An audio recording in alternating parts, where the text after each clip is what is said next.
সব বাঘ সিংহ খেয়ে ফেলেছে। দর্শক, টান টান উত্তেজনা ও হাড্ডাহাড্ডি লড়াইয়ে খুলনা টাইগার্সকে হারিয়ে ফাইনাল নিশ্চিত করলো চট্টগ্রাম কিংস। এই ম্যাচটাতে শেষ ওভারে ঘটে নাটকের থেকেও নাটকীয়তা, যেখানে চট্টগ্রামকে জয়ের বন্দরে পৌঁছাতে দরকার 1 ওভারে অর্থাৎ 6 বলে 15 রানের, যেখানে খুলনা টাইগার্সের হয়ে বোলিং করছিলেন মুশফিক হাসান। অপরদিকে স্ট্রাইক প্রান্তে চট্টগ্রাম কিংসের ব্যাটিং করছিলেন আলিস আল ইসলাম, যেখানে মুশফিক হাসানের করা ওভারের প্রথম বলে 4 মেরে কিংস ভক্তদের স্বপ্ন দেখান আরাফাত সানি।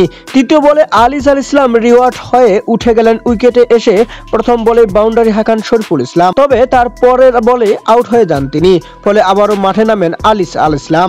তবে সমীকরণ দাঁড় করায় 1 বলে 4 রানে। শেষ বলে ড্রিপ এক্সট্রা কভার দিয়ে 4 মেরে সেই সমীকরণ মিলিয়েই ম্যাচ ছিনিয়ে নেয় খুলনা টাইগার্সের হাত থেকে চট্টগ্রাম কিংস। আর ম্যাচ জয়ের পরে ড্রেসিং রুমে খুলনা টাইগার্সকে উদ্দেশ্য করে শরীফুলরা যেন আনন্দে মেতে ওঠেন। শরীফুল বলেন, আলিস ভাই সুন্দরবনের এত বাঘ কোথায়? আমি কেন বাঘগুলোকে দেখতেছি না? আলিস বলেন, সুন্দরবনের সব বাঘ সিংহ খেয়ে ফেলেছে। অপরদিকে আবার সবাই বলে ওঠেন শরীফুলরা যে আমি বিশ্বাস করি না।